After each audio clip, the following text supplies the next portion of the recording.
If you're just going to draw a single frame, don't worry about all these numbers, because the layers are this row down here, and this is all the different keyframes. So you can see here, if I make a new document and make it 128 by 128, you can see I only have one layer and one frame, and each time I get a new layer, it looks like this. So if you're not going to animate, don't worry too much about all the frames here. That is something we'll cover in the future in an animation video. Alright, let's go back here. So let's dig a little deeper into the layers. So the first thing we want to check out about layers is the layer properties. You can do that by double click on a layer, then this window will appear. There you can name your layer. So this layer in my case is named art. That's why it says art down here. Next up is the mode, and this is something that can be an entire video by its own, so I'll not cover this for now, but just make sure it's always set as normal. And then last up we have the opacity, and this is how transparent your layer is. So you can see here if I turn it up and down, the opacity goes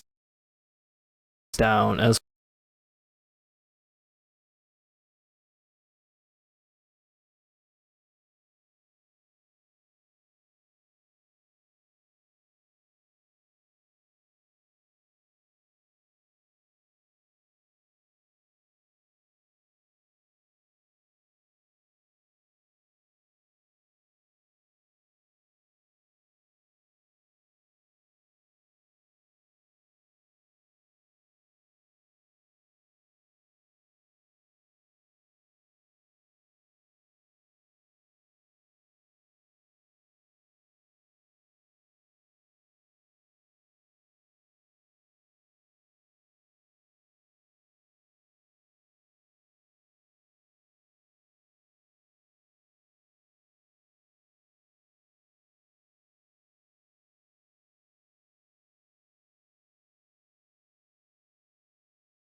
What's up game developers, Couch Ferret here, and today I'm gonna walk you through my process of how I draw and animate a new character from scratch.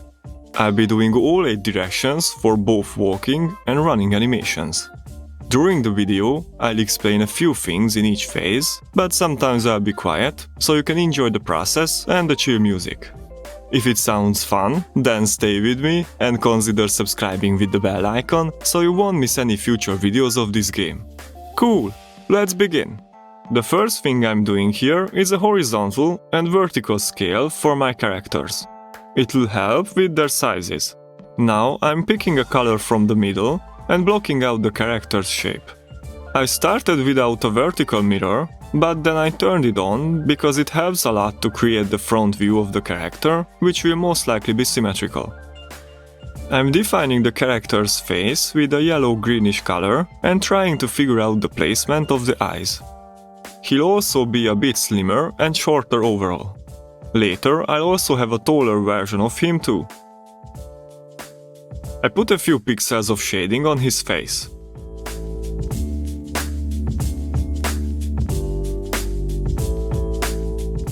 Shading him with a darker blue really gives him form.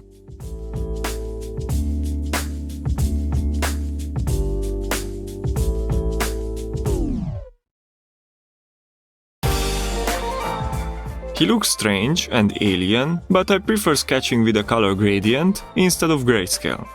And if you look it as a game from the 80s, then it isn't strange at all. I'm switching to a white background to have brighter colors for the face. Although I don't like working with a pure white background, it can make my eyes tired fast. To have a few variations, I'm making a taller and slimmer version of the character.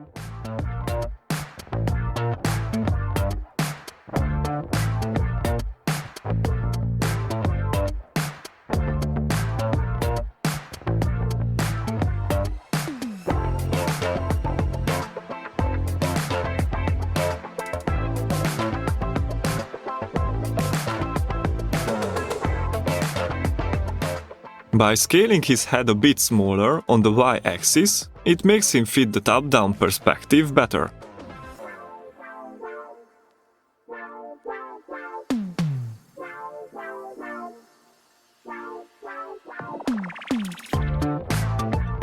I've picked the second one and I'm doing the side view and a 45-degree view. But first I'm changing his shirt color because he's too bluish overall. A bit of shading gives him form too.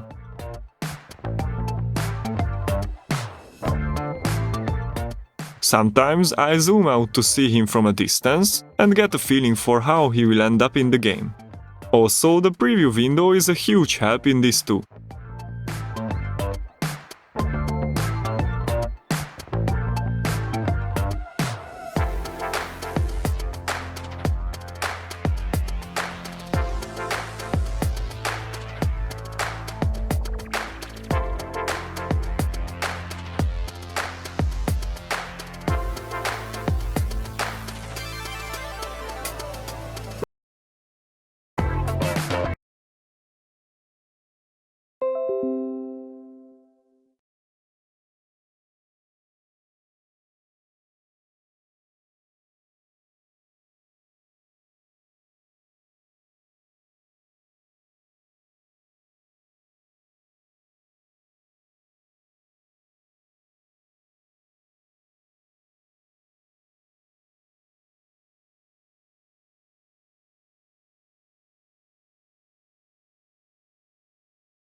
Hey everybody, my name is Mort, and in this video I want to talk all about the timeline and animation tools in aseprite. Let's roll the intro! So I just want to clarify that this video is about the timeline and tools of animation, not animation itself. This is going to help you have an easier time going into animating, and you might find some resources that will help your animation flow in the future. So it's basically just to make sure that you know all the things that you can do in aseprite when you are animating, and it will help you animate faster and better. So it's more about showcasing what's in your tool belt when you're going to animate. And these videos are always aimed to be very resourceful useful for people who are very new to this rather than helping people out who already got experience, though there might be a few things in here for you too if you do have some experience with animation in aseprite. Anyway, let's get the video started. So the first thing I want to talk about is the timeline in aseprite, and it's essentially where you're going to do everything when it comes to animation. And you can find the timeline down here below. So let's talk a little bit about the timeline. So what is the timeline for those who don't know? Well, if you've ever seen one of those flip books where you flip them through really quick and see a picture moving, it's basically every number is the page of that flip book. So when you press play, it will play the first page and then it will go on to the second page, third page, and so on and so on and so on until it reaches the end of all the frames that you have in your animation. So that is basically what the timeline is if we cut it really short. We'll talk more about that. So let's talk about all the buttons that's down here, because there's a lot of buttons down there. Some of them are more useful than others, but either way, we're going to talk a little bit about what they are and what they can do. So the first button down here I want to talk about is the little eye icon. It's pretty simple. It doesn't do a whole lot. If you click it, it shows whatever's on the layer. So when the eye is closed, it's not going to see that layer. And if the eye is open, it's going to show that layer. And that is basically what the eye does. Oh yeah, by the way, when the eye are closed, you can actually not draw on the layer. So it's also a way to kind of make sure that you're not drawing on something if you want to hide it away and work on it later. Like I said, very basic stuff. So let's move on to the next one. So what is the lock icon? Well, it's pretty simple as well. When the lock down here is open, you can move your layer around. And when the lock is closed, you can actually not drag your layer around, or you can draw or any other things on the layer. I'm sure all of us have accidentally drawn on the wrong layer once in a while. So lock your layer if you don't want to draw on it. It can be super useful and it will probably save you some time once in a while. But yeah, that's basically the lock layer. So let's just move on to the next one.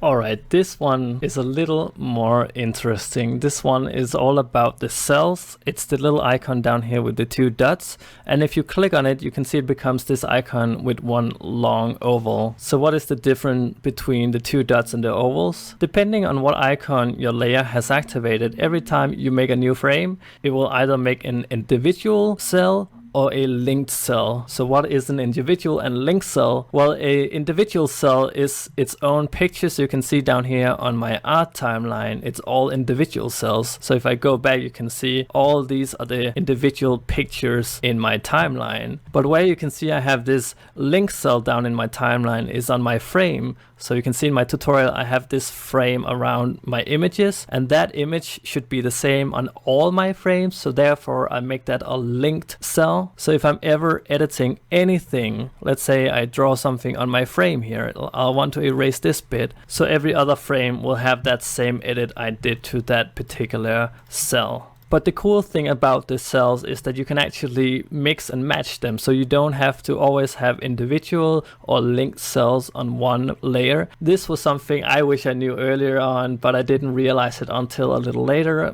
But now it's saving me a lot of time when I do animations in aseprite. Alright, so let's move on to the next one. So this next icon is really exciting as well. It's called the onion skin, and you can see here when I tilt on one layer. This was something I wish I knew earlier on, but I didn't realize it until a little later. But now it's saving me a lot of time when I do animations in aseprite. Alright, so let's move on to the next one. Don't have every other frame will have that same edit I did to that particular cell. So every other frame will have that same edit I did to that particular cell. But the cool thing about the cells is that you can actually mix and match them. So you don't have to always have individual or linked cells on one layer. This was something I wish I knew earlier on, but I didn't realize it until a little later. But now it's saving me a lot of time when I do animations in aseprite. Alright, so let's move on to the next one. So this next icon is really exciting as well. It's called the onion skin, and you can see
Here when I turn it on, it's going to look a little weird. Have you ever seen a traditional animator sitting at this table with some light in it and a bunch of pictures laying on top of each other and they can see through?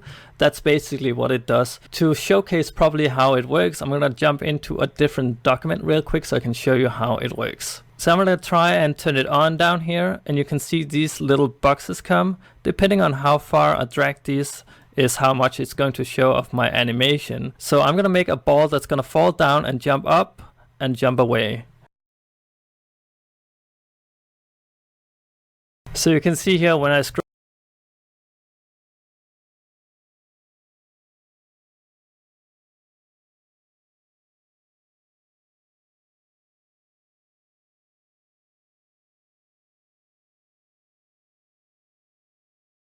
So you want to start. Turn any sound into an instrument using sound.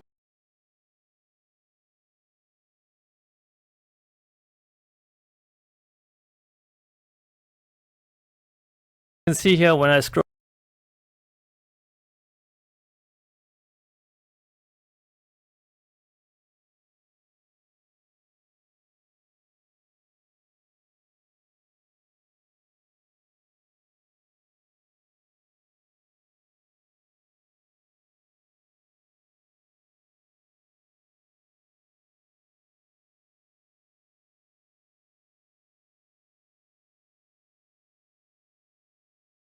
Scroll through my frames, I can see the next and previous frames.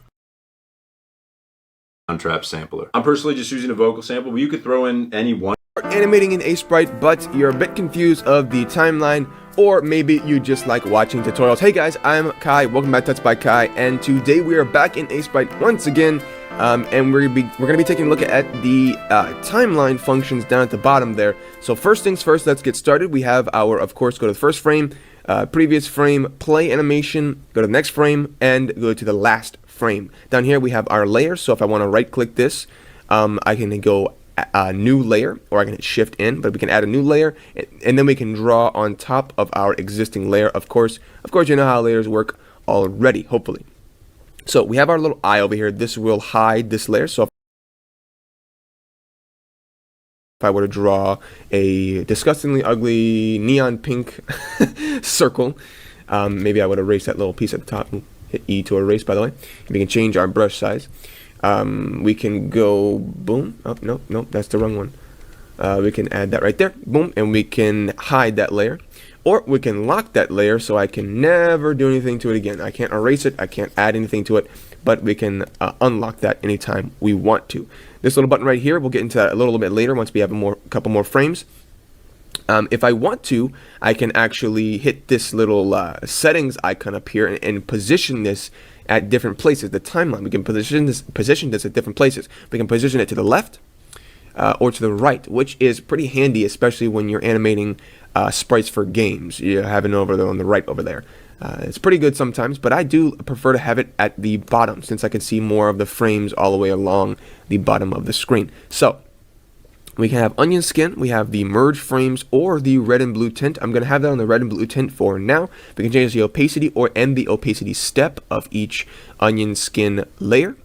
We can have it loop through tag frames, and I'll get into tag frames in a second here, or we can have it show the current layer only. Behind the sprite or in front of the sprite, of course, this is all for the onion skin properties as well. So we can have the onion skin show up behind the sprite or in front of it.